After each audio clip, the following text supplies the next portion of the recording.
भारत के इतिहास में छत्रपति संभाजी महाराज इकलौते ऐसे राजा थे जो अपनी जिंदगी में कभी भी किसी युद्ध को हारे नहीं थे। लगभग 220 युद्ध लड़े थे संभाजी महाराज, लेकिन किसी भी युद्ध में इन्हीं की पराजय नहीं हुई। संभाजी महाराज मरते दम तक आंजी के बने रहे। छत्रपति संभाजी महाराज की वीरता का अंदाजा इस बात से लगाया जा सकता है कि संभाजी महाराज को पकड़ने के लिए बादशाह औरंगजेब ने 2 लाख का सैन्य बल भेजा था, लेकिन संभाजी महाराज की दहशत दुश्मनों में कुछ इस कदर थी कि पूरे मुगल सैन्य के घेरे जाने के बावजूद किसी मुगल सरदार या सैनिक की संभाजी महाराज के पास जाकर हथकड़ी लगाने की हिम्मत नहीं हो रही थी।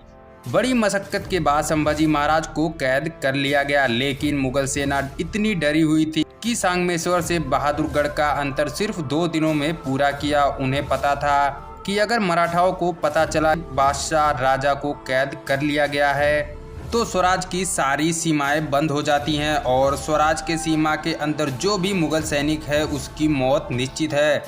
बहादुरगढ़ पहुंचने तक मुकर्रब खान के जान में जान नहीं थी। वो बेहद डरा हुआ था, कैसे भी करके मराठाओं की पहुंच से दूर जल्द से जल्द पहुंचना चाहता था।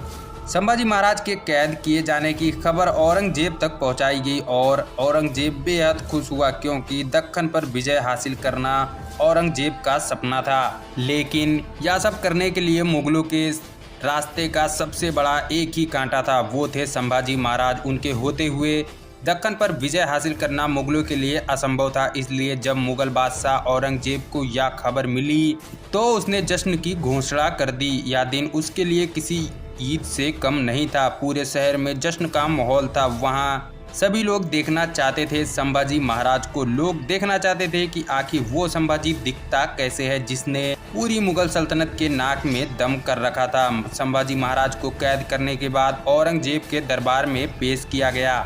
उस वक्त संभाजी महाराज के साथ साथ उनके सबसे करीबी दोस्त कवि कलश को भी पेश किया गया। इस बीच स्वराज में वक्त रहते किसी को पता ही नहीं चला कि संभाजी महाराज को मुगल सेना में कैद कर लिया है, या यूं कहें कि किसी को पता ना चले इसकी पूरी खबरदारी ली गई थी। मुगलों के लिए भी यह लगभग नामुमकिन था, क्योंकि संभाजी महाराज को पकड़ने की पहले ही 2 बार कोशिश कर चुके थे मुगल, लेकिन मुगलों के नाक के नीचे से संभाजी महाराज हर बार बच निकलते थे।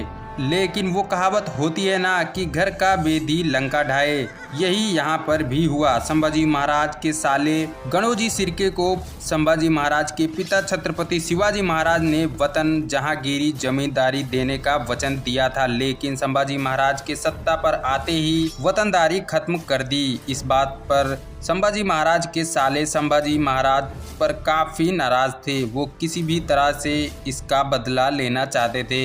मुगलों ने यही संधि साधकर गणोजी सिरके से हाथ मिला लिया और संभाजी महाराज के बदले बड़ी जमींदारी देने का वादा किया। संभाजी महाराज से बदला लेने के लिए और वतन पाने के लिए गणोजी सिरके ने स्वराज से गद्दारी करते हुए संभाजी महाराज को पकड़वा दिया। इस षड्यंत्र में गणोजी सिरके के साथ प्रहलाद निराजी, मानाजी मोरे, येसाजी और हीरोजी फरजद के भाई सिरोजी फरजद ने संभाजी महाराज को पकड़वाने में गणोजी सिरके का पूरा साथ निभाया। संभाजी महाराज को तुलापुर ले जाने के बाद स्वराज में खबर फैल गई कि छत्रपति संभाजी महाराज को मुगलों द्वारा कैद कर लिया गया है। उसके बाद स्वराज में भूकंप सा आ गया। स्वराज के पालनहार छत्रपति मुगलों द्वारा कैद हो चुके थे, लेकिन फिर भी हार ना मानते हुए मराठाओं ने संभाजी महाराज को छुड़वाने की हर संभव कोशिश की, लेकिन फिर भी नाकामयाब रहे। वहां औरंगजेब के दरबार में औरंगजेब ने संभाजी महाराज को स्वराज के बदले जीवन दान देने की पेशकश की और मुसलमान बनने को कहा, लेकिन महाराज को हिंदू धर्म के प्रति बहुत ज्यादा ही लगाव था। वो कदापि यह प्रस्ताव स्वीकार नहीं कर सकते थे और उन्होंने यही किया। औरंगजेब के प्रस्ताव को बड़े अभिमान से उसे अस्वीकार कर दिया। यही बात औरंगजेब के दिल को लग गई और संभाजी महाराज को बेहद क्रूर सजा सुनाई गई। सजा थी आंख निकालने की, चमड़ी उधेड़ने की, जबान काटने की और मरते दम तक हर वो यातना देने की जो संभव है। लगभग 40 दिनों तक संभाजी महाराज पर अगणित अत्याचार होते रहे, लेकिन संभाजी महाराज ने स्वराज की ओर निष्ठा दिखाते हुए किसी भी जानकारी को साझा करने और औरंगजेब के सामने शरण में आने से महाराज ने इनकार कर दिया।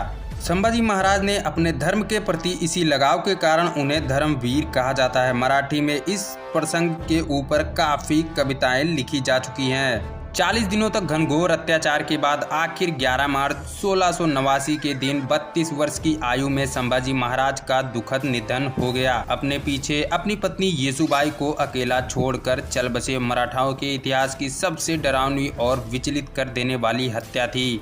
औरंगजेब को लगा कि संभाजी महाराज के बाद अब स्वराज्य की रक्षा करने के लिए कोई अहम नेतृत्व नहीं रहा और अब स्वराज्य को आसानी से हासिल करके मुगल सल्तनत में शामिल किया जा सकता है। लेकिन संभाजी महाराज के हत्या के बाद दक्कन में एक तूफान सा आ गया। संभाजी महाराज के गुजरने के बाद महारानी ताराबाई ने और उनके पुत्र संभाजी महाराज के छोटे भाई राजा राम महाराज ने छोटी सी उम्र में ही छत्रपति की गद्दी संभाली और मुगलों के हर एक आक्रमण का मुंहतोड़ जवाब दिया।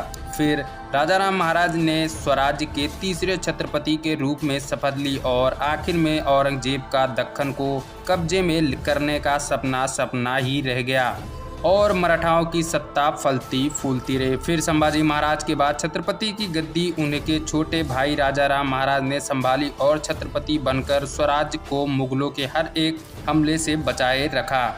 अब संभाजी महाराज की समाधि 2 अलग अलग जगह पर है, तुलापुर और वडू बुद्रुकू। इन दोनों गांव में इसकी एक अलग ही कहानी जुड़ी हुई है। दोस्तों यही था इस वीडियो में। आशा करता हूं कि वीडियो आपको पसंद आई होगी। वीडियो पसंद आई है तो लाइक जरूर कर दीजिएगा। इसके साथ ही चैनल पर नए हैं तो सब्सक्राइब भी कर लीजिएगा। मैं मिलता हूं आपसे अगली वीडियो में, तब तक के लिए जय हिंद दोस्तों।